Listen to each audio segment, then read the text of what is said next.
चीन के साथ भारत की तीसरी खूनी झड़प। अरुणाचल घुसपैठ पर पहली बार बोला चीन। अब चीन की हर गुस्ताखी का बदला लेगा भारत। अरुणाचल घुसपैठ के बाद गुस्से में मोदी सरकार। अब पीएम मोदी ने किया जापान के नए पीएम को कॉल। दोस्तों, अरुणाचल प्रदेश में घुसपैठ कर अब चीन ने अपनी शामत बुला ली है। बाराहोती के बाद अब अरुणाचल प्रदेश में घुसा चीन अब तक ये समझ रहा था कि वह भारत के इलाकों में घुसकर भारत की तैयारियों को जान पाएगा, वहां पर वीडियोग्राफी कर भारतीय सेना के तौर तरीकों को जानने की कोशिश करेगा। लेकिन भारत ने अब चीन का पक्का ताबीज बनाने की ठान ली है। अब चीन की एक छोटी सी चूक उसे बहुत भारी पड़ने वाली है। पेट्रोलिंग के दौरान सीमा विवाद को लेकर दोनों देशों के सैनिक आमने सामने हो गए थे और कुछ घंटों तक यह सिलसिला चलता रहा। हालांकि इसमें भारतीय जवानों को कोई नुकसान नहीं हुआ है और प्रोटोकॉल के मुताबिक बातचीत से विवाद सुलझा लिया गया। वहीं अरुणाचल प्रदेश की घटना के बाद हालांकि भारतीय सेना ने चीन के करीब 200 सैनिकों को हथियारों के साथ गिरफ्तार कर लिया था, लेकिन उसके बाद दोनों देशों के अधिकारियों की आपसी रजामंदी के बाद उन सभी 200 सैनिकों को रिहा कर दिया गया। लेकिन यहाँ पर सबसे खास बात यह है कि इसी इलाके में अगले 3-4 दिन में लद्दाख तनाव को लेकर भारत चीन से फाइनल बात करने वाला था। लेकिन बातचीत के ठीक पहले चीन की ऐसी हरकत भारत को हैरान करने वाली है। अरुणाचल प्रदेश को लेकर चीन की नीयत ठीक नहीं है। चीन ने अरुणाचल में फिर से अपनी गतिविधियां बढ़ा दी हैं। वहीं भारत का चीन पर बड़ा एक्शन लेने का एक और कारण है, वो ये कि चीन ने अरुणाचल में भारत की सीमा से 4.5 किलोमीटर अंदर एक गांव बसा लिया है। इसमें 100 से ज्यादा घर बनाए गए हैं। यह गांव सुबनसिरी जिले में सारीचू नदी के किनारे बसाया गया है। यह लाइन ऑफ एक्चुअल कंट्रोल के पास का एरिया है। US based imaging company planet labs ने इसकी तस्वीरें जारी की थी। अब पहली बार मोदी सरकार अरुणाचल प्रदेश में चीन की इन हरकतों के खिलाफ सबसे बड़ा एक्शन लेने वाली है। इस एक्शन में जिस देश की मदद ली जाएगी उसका नाम है जापान। जी हां, भारत और जापान के बीच चीन के खिलाफ एक बड़ी प्लानिंग बनाई जा रही है, जिसके बाद पीएम मोदी ने जापान के नए पीएम किशिदा फुमियो से एक अहम बातचीत की है। दोस्तों, हम इस वीडियो में बताएंगे कि जापान के साथ भारत क्या नई डील करने वाला है। पीएम मोदी और जापान के पीएम किशिदा फुमियो के बीच रातों रात क्या बातचीत हुई है और वहीं चीन के खिलाफ भारत जापान के साथ मिलकर कौन सा नया ऑपरेशन करने वाला है।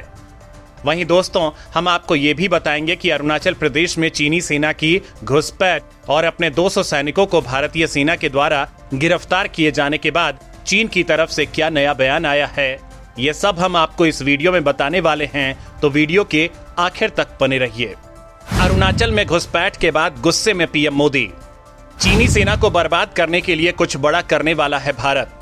बाराहोती और अब अरुणाचल प्रदेश में चीन की इन दोनों घुसपैठ के बाद अब मोदी सरकार चीन को लेकर काफी गुस्से में है।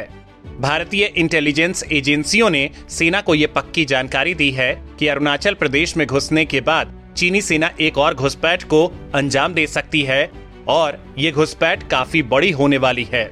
इसलिए भारतीय सेना और मोदी सरकार नए सिरे से चीन के खिलाफ रणनीति बनाने में जुट गए हैं।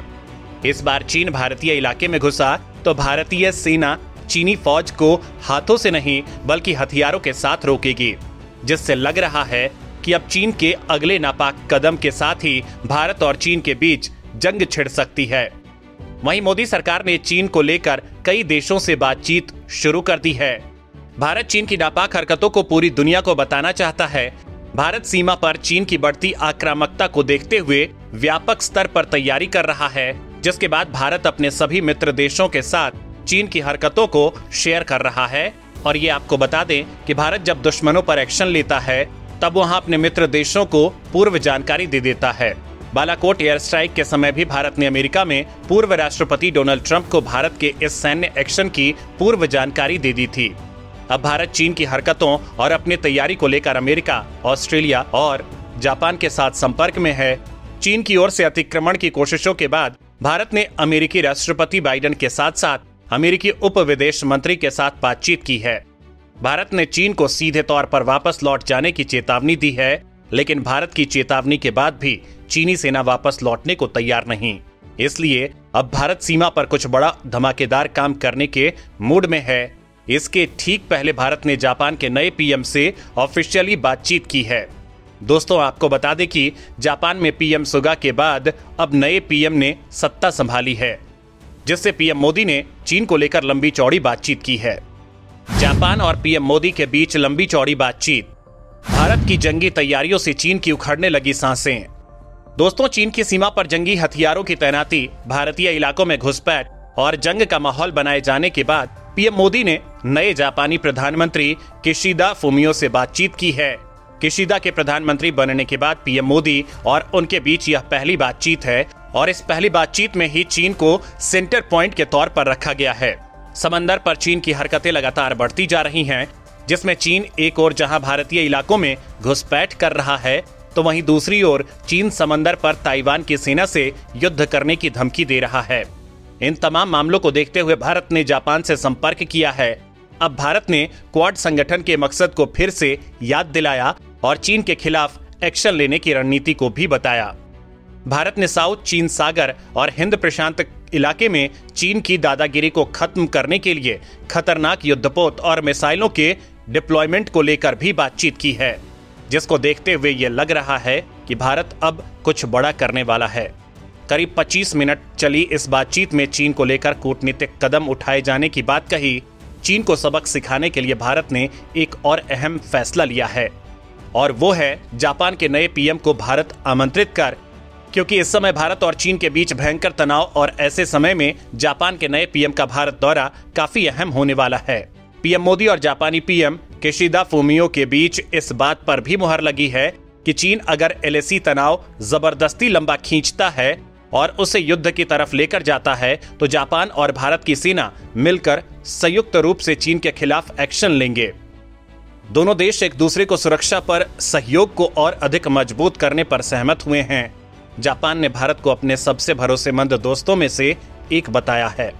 वहीं पीएम मोदी ने भी किशिदा को प्रधानमंत्री बनने की बधाई दी। पीएम मोदी ने कहा कि जापान के नए प्रधानमंत्री को बधाई और शुभकामनाएं। मैं उनके साथ काम करने के लिए उत्सुक हूं, ताकि विशेष रणनीतिक और वैश्विक साझेदारी और हमारे क्षेत्र में शांति और समृद्धि को आगे बढ़ाया जा सके। अरुणाचल घुसपैठ पर चीन ने दिया बयान। 200 सैनिक पकड़े जाने पर चीन का अजीब बयान।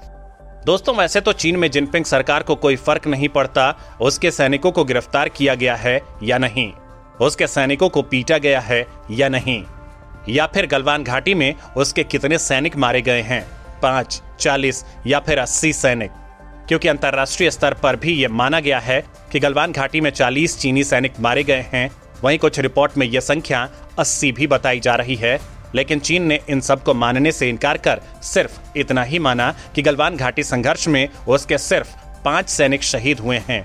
और अब अरुणाचल प्रदेश में जब भारतीय सेना ने चीनी सैनिकों के द्वारा जबरन भारतीय इलाके में घुसे जाने के बाद उनकी जमकर ठुकाई की और उन्हें गिरफ्तार कर लिया, तो चीन ये मानने के लिए भी तैयार नहीं है कि उसके सैनिक भारतीय इलाके में घुसे भी थे या नहीं। चीनी घुसपैठ को लेकर चीन ने इनकार कर दिया है। चीनी विदेश मंत्रालय के एक प्रवक्ता ने शुक्रवार को अरुणाचल प्रदेश की सीमा पर चीन और भारतीय सेना के बीच कथित गतिरोध की खबरों पर प्रतिक्रिया दी है। प्रवक्ता ने कहा कि उन्हें इस संबंध में अभी कोई जानकारी नहीं है। दोस्तों, चीन ये बात मानने को तैयार नहीं है कि उसके सैनिक भारत की जमीन में अंदर तक घुसे हैं। अगर ऐसा है तो फिर अरुणाचल प्रदेश में 200 चीनी सैनिक क्या कर रहे थे और भारत ने फिर उन्हें कैसे गिरफ्तार कर लिया। खैर दोस्तों, चीन के इसी रवैये को देखते हुए भारत को चीन पर किस तरह का एक्शन लेना चाहिए? क्या चीन की घुसपैठ को रोकने और चीनी सेना को वापस खदेड़ने के लिए भारत को पहले खुद जंग का ऐलान कर देना चाहिए? इस संबंध में आप कुछ सोचते समझते हैं तो कमेंट में जरूर बताएं।